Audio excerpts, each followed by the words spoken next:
Perkenalkan, nama saya Maria Magdalena Jini, NIM 210417704 kelas 3. Di sini saya akan membacakan ringkasan dari buku manajemen pemasaran tentang tinjauan dan ruang lingkup pemasaran bab 1.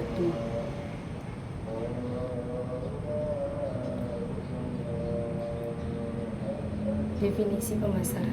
Pemasaran adalah istilah bisnis yang didefinisikan oleh para ahli dalam banyak cara berbeda. Faktanya bahkan di tingkat perusahaan, orang mungkin melihat istilah tersebut secara berbeda. Pada dasarnya ini adalah proses manajemen di mana produk dan layanan berpindah ke konsep ke pelanggan. Ini mungkin mencakup identifikasi produk, menentukan permintaan, memutuskan harganya, dan memilih saluran distribusi. Ini juga termasuk mengembangkan dan menerapkan strategi promosi. Porter 2001 mengemukakan divisi pemasaran berarti bekerja dengan pasar sasaran untuk mewujudkan pertukaran yang potensial dengan maksud memuaskan kebutuhan dan keinginan manusia, sehingga dapat dikatakan bahwa keberhasilan pemasaran merupakan kunci kesuksesan dari suatu perusahaan. Menurut Stanton 2021, divisi pemasaran adalah suatu sistem keseluruhan dari kegiatan bisnis yang ditujukan untuk merencanakan, menentukan harga, mempromosikan, dan mendistribusikan barang atau jasa yang memuaskan kebutuhan baik kepada pembeli yang ada maupun pembeli potensial.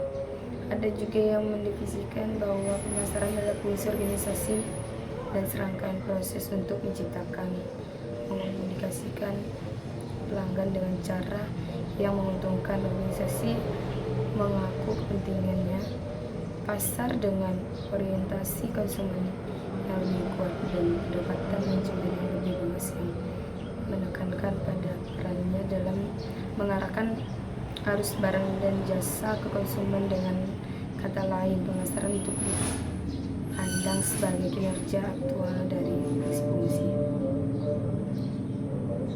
Dampak pemasaran terhadap ekonomi. Pemasaran juga dapat mempunyai dampak terhadap ekonomi suatu daerah atau negara. Peran pemasaran sebagai agen katalistik dapat dilihat dari pertumbuhan produk domestik bruto (PDB). Pemasaran menyediakan jaringan sinergis yang diperlukan untuk meningkatkan pertumbuhan ekonomi yang positif. Konsep manajemen pemasaran. Meskipun selama beberapa dekade banyak literatur telah berulang-ulang kali menekankan pentingnya mengadopsi filosofi konsep pemasaran. Menurut Okunmokno dan Fitzroy tahun 1995, dalam melaksanakan pekerjaan pemasaran, suatu organisasi dapat menggunakan salah satu atau kombinasi dari filosofi atau konsep berikut yang digambarkan Coulter sebagai 1. Konsep produk, 2. Konsep produksi, 2. Konsep produk, 3. Konsep penjualan, 4. Konsep pemasaran, dan 5. Konsep pemasaran sosial. Konsep produk. Konsep produk adalah salah satu konsep bisnis tertua. Hal ini muncul pada awal abad ke-20 di US. Menurut konsep ini, pelanggan lebih memilih produk yang murah dan mudah didapat yang dapat dijangkau di pasar tak jeli. Konsep produk. Produksi.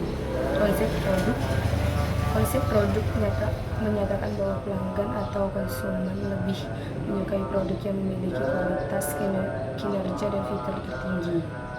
Konsep produk adalah konsep wajib untuk memberikan produk terbaik kepada pelanggan sesuai permintaan dan harapan. Pentingnya konsep produk. Dengan menggunakan konsep produk, perusahaan dapat memberikan identitas pada produknya dan dapat menambah nilai fungsional serta kegunaan sehingga pelanggan yang dituju dapat memperoleh manfaat tersebut dan pada akhirnya membeli produk tersebut di pasar. Contoh konsep produk.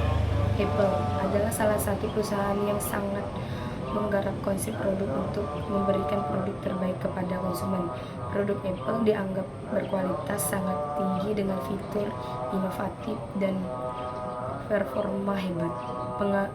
Pelanggan mengejar produk Apple dan itu menciptakan daya tarik pemasaran. Keuntungan dan kerugian konsep produk. 1. Inovasi lebih banyak menggunakan konsep produk karena perusahaan menjamin untuk membuat produk yang lebih baik yang mengarah pada inovasi dan penemuan yang baik untuk semua orang. Kualitas adalah fokus utama dari konsep ini yang memenuhi kebutuhan dan keinginan pelanggan pada saat yang bersamaan. Meningkatkan brand image, brand merek keseluruhan dari penawaran di pasar karena persaingan juga mencoba untuk mencapai level yang sama dengan inovator yang mencoba memberikan produk terbaik.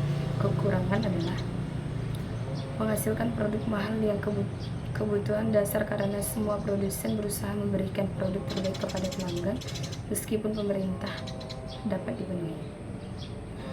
Pelanggan membutuhkan dukungan layanan bersama dengan suatu produk, jadi hanya berfokus pada fitur produk dapat menyebabkan tidak memberikan pelanggan pengalaman pelanggan yang holistik.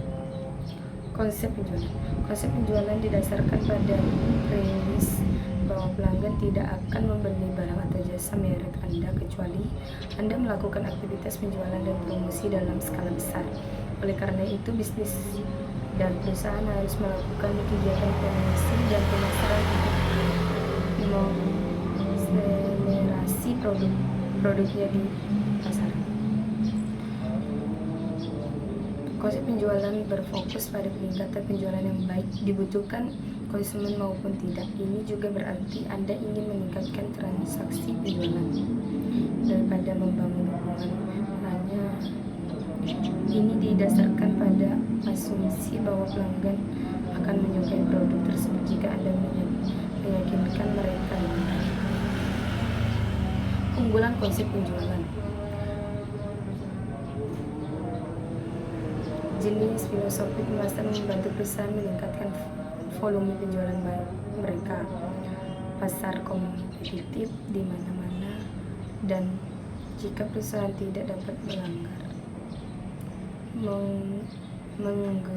mengejar pelanggan untuk produk dan layanan mereka, maka akan sulit bagi bisnis untuk bertahan hidup. Fokus pada penjualan dan pemasaran karena perusahaan mencoba menargetkan sebagian besar pelanggan di pasar dapat dimengerti bahwa produk akan terlihat oleh orang-orang yang ditargetkan ini. Ide dasar di balik penggunaan konsep penjualan adalah menjual setiap produk yang diproduksi perusahaan tanpa memperhatikan kebutuhan konsumen. Kekurangan konsep produk mengakibatkan mengabaikan kebutuhan pelanggan. Salah satu kelemahan dari produk ini adalah menghindari kebutuhan dan keinginan dan produk tetap pada penjualan produk dan jasa. Mengabaikan umpan balik dan ulasan pelanggan.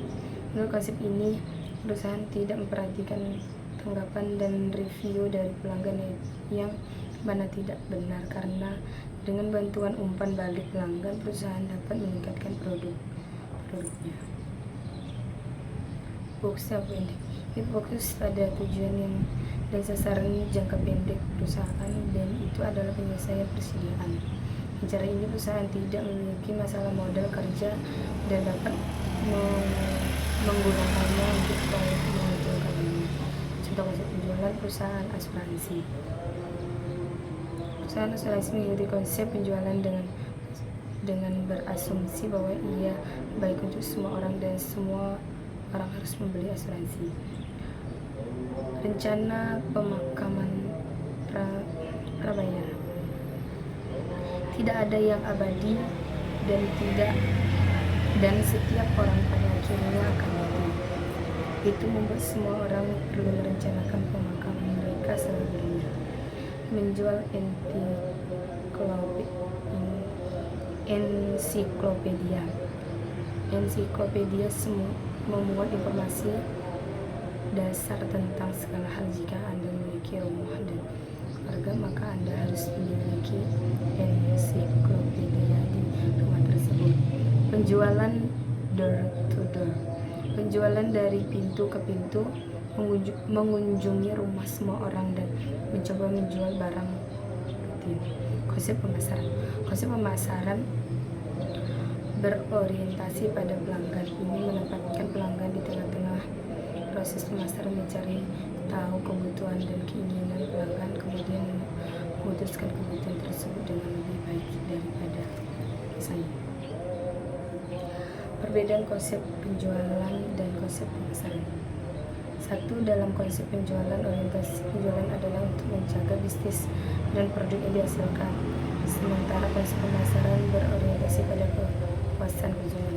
Konsep penjualan berusaha untuk memaksa konsumen berpikir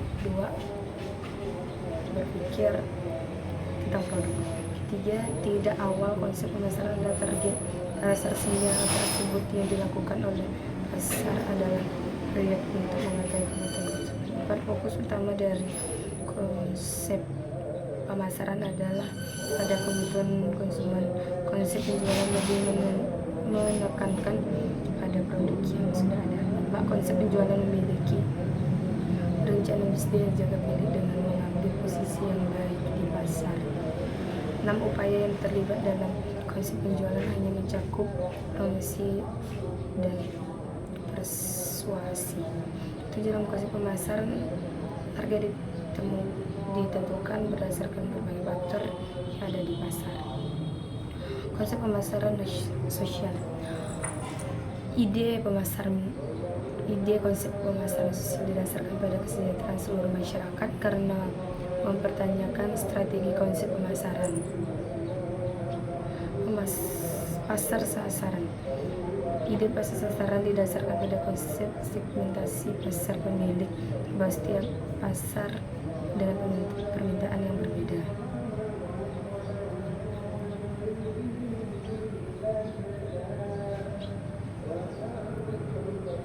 Tugas utama pemasaran. 1. Mengembangkan strategi dan rencana pemasaran. 2. Membuat sistem informasi pemasaran. 3. Membangun hubungan pelanggan. 4. Membangun merek yang kuat. 5. Tentukan bauran pemasaran. 6. Berikan nilai. 7. Komunikasikan nilai. 4. Menciptakan pertumbuhan jangka panjang. 8. 9. Implementasi dan pengendalian.